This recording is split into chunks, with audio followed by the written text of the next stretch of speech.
Okay, continuing chapter 12 here. Um, we talked about Thriller and just how important that album was to the course of rock and roll that would happen after it. Now, Thriller was not alone on the chart. Of course, Michael Jackson was not the only star of impact during the 1980s. Uh, One that I really want to bring to your attention is an artist named Prince. As a guitar player, a songwriter, Prince was unrivaled, man. He was extraordinary, and he was very strongly influenced by James Brown, as was Michael Jackson. Michael Jackson, you saw it more in dance. Prince, you saw it in terms of his musicality. I mean, dance as well, but Prince's musicality was very driven by funk, very influenced by James Brown, by Rick James, by Sly and the Family Stone, Parliament Funkadelic, George Clinton. Prince took pages out of those books. He was an extraordinary musician. And Prince was already a star in 1983. But he was very much living, if you will, as was everybody in the music business, in Michael Jackson's shadow. And although Prince had already had some hit records, hit albums, he wasn't quite the superstar that Michael Jackson was. And then in 1984, he released not just an album, but a film called Purple Rain. And the movie was very successful, did very well at the box office. But the soundtrack exploded. 24 weeks at number one. It was a huge hit on pop charts, was a huge hit on R&B charts. And as Michael Jackson's Thriller was fading out, Prince's Purple Rain took over the airwaves. Great songs, When Doves Cry, classic single. But to give you a sample of this, and not only the sound of Prince, but also his connection to the blues and to rock and roll, which as a rhythm and blues artist was extraordinary. The title track from Purple Rain, give it a listen. This is Prince from '84.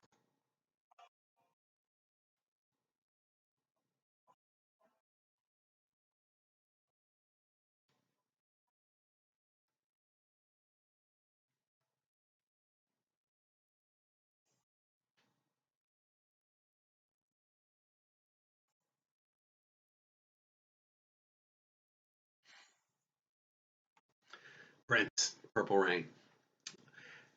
And Prince would maintain his popularity, and Prince was one of the biggest artists of the '80s, along with Michael Jackson and Madonna, who we're going to talk about. Okay, the Rolling Stones. The Rolling Stones persevered throughout the '60s, throughout the 1970s, were well into the '80s, and the Stones are still at the start of their game, or at the top of their game rather. And Start Me Up was a huge hit record for the Stones in the early '80s. And you still hear it. You hear it at concerts, you hear it at sporting events, you hear it at award shows, at pep rallies. Start Me Up has become, along with songs like We Are the Champions or We Will Rock You, it's just one of those mantras that's worked its way into the American pop culture consciousness, frankly. And so the Stones still rocking in the '80s, to be sure. Here's Start Me Up by the Rolling Stones.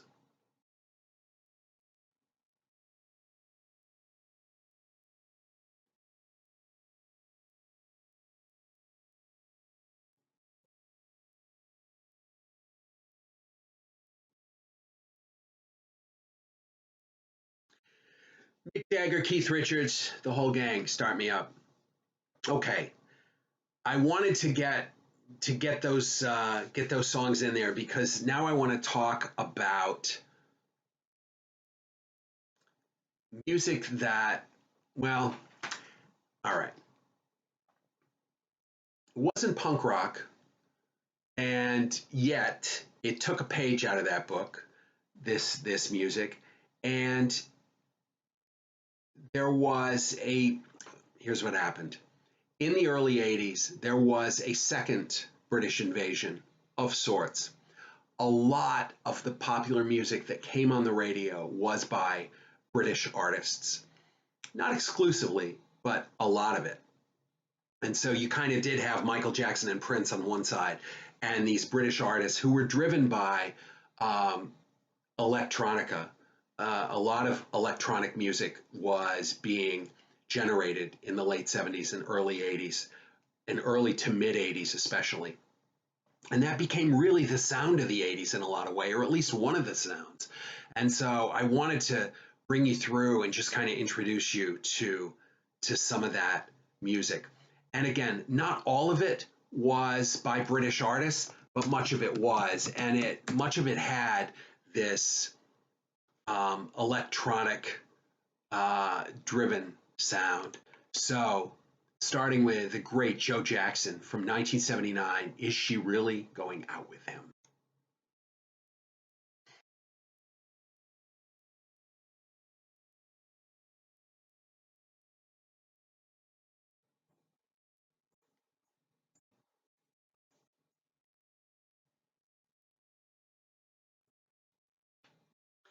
Joe Jackson, Is She Really Going Out with Him?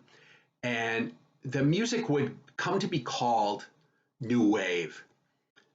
New Wave music was, it was that. It was music that had an electronic backing, most of the time British artists, male, female, but it was a very a lot very smooth dynamic.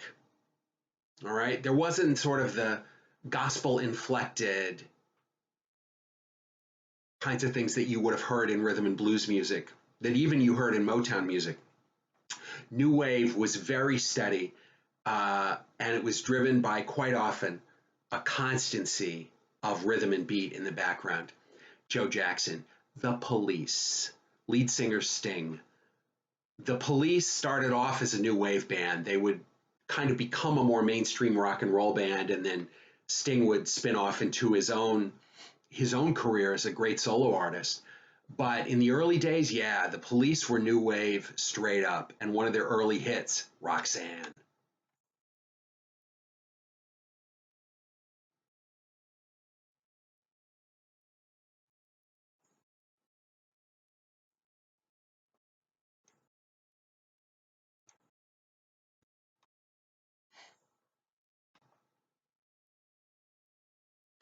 Police, great, great early 80s band. Culture Club. The lead singer of Culture Club was a guy named Boy George, and he took the idea of androgyny, of sort of gender melding, that had really come certainly as a result of David Bowie, Elton John, um, Lou Reed, other artists of the early 70s that had played with that idea in, remember, the glam rock period of 72, 3, 4, 5 in there. And Boy George kind of brought it back and, quite frankly, put it in everybody's face. And in the early days of video, Culture Club was a prominent video artist. And it really gave this image of um, gender fluidity. It gave it life, and it gave it some value, and it gave it some legitimacy. And you look at it now, and Culture Club can seem a little campy, but the music was great, and it did a service, you know, of its own right in its own time. Karma Chameleon, one of the great songs by Culture Club from '83.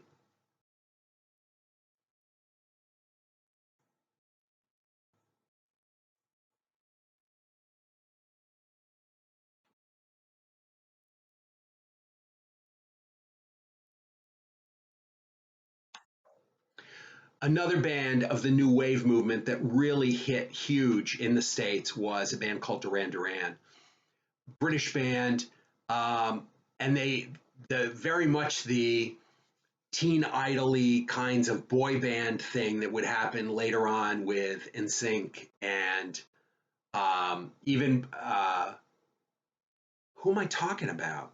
NSYNC and One Direction and the Backstreet Boys, New Kids on the Block, and New Edition. So the idea of like the five guys coming together that the Jackson Five had, perpetrated, that had come frankly from the days of the folk movement of the early '60s. That whole kind of thing. Duran Duran was one of those. They five good-looking guys from Britain who got together and played rock and roll, and they did it justice, to be sure. Hungry Like the Wolf by Duran Duran.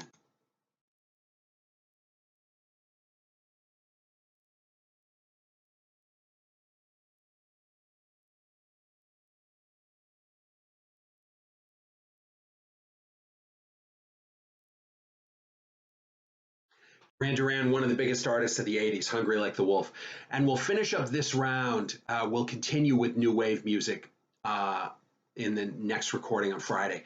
But we'll finish up this round with a duo, Dave Stewart and a great vocalist, Annie Lennox, Eurythmics.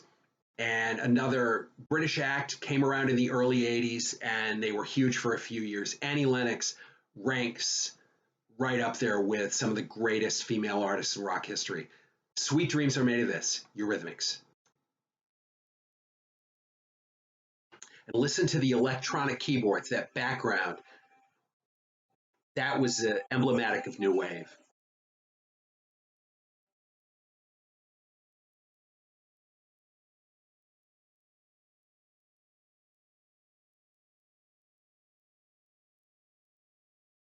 Eurythmics, Sweet Dreams Are Made of This. Great song. Okay, that's it for now. See you Friday.